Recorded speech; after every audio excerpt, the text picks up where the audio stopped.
l'administration Trump n'exclut pas le recours à des sanctions à l'encontre du régime algérien. Une menace formulée, mardi 3 février, publiquement par Robert Palladino, chef du Bureau des Affaires du Proche-Orient au département d'État américain, lors d'une audition devant la Commission des Relations étrangères du Sénat. Ce responsable a justifié ce ton particulièrement ferme par les commandes d'armement russes passées par Alger. Nous avons également vu ces reportages médiatiques, et ils sont préoccupants, a-t-il précisé, en réponse à une question d'un sénateur sur ce sujet.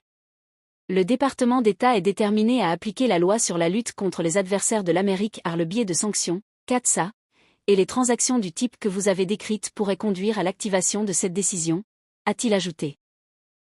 Robert Palladino faisait ainsi référence à la loi Countering America's Adversary Through Sanction Act, adoptée par le Congrès américain puis promulguée en août 2017 par le président Donald Trump lors de son premier mandat. Ce texte vise principalement l'Iran, la Corée du Nord et la Russie.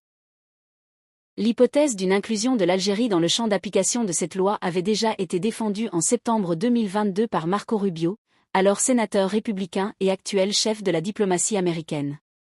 À l'époque, Rubio avait adressé une lettre à son prédécesseur démocrate, Anthony Blinken. La Russie est le premier fournisseur militaire de l'Algérie.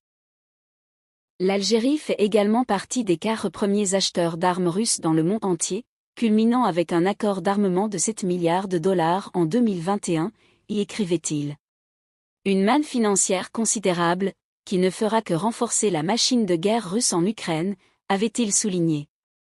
La loi CAATSA impose en effet au président des États-Unis de sanctionner toute partie engagée dans des transactions significatives avec des entités relevant des secteurs de la défense ou du renseignement de la Fédération de Russie.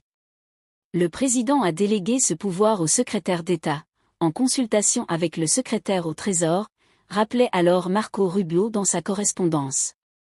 Cette initiative avait, quelques jours après son lancement, recueilli l'adhésion de 27 sénateurs, républicains et démocrates confondus.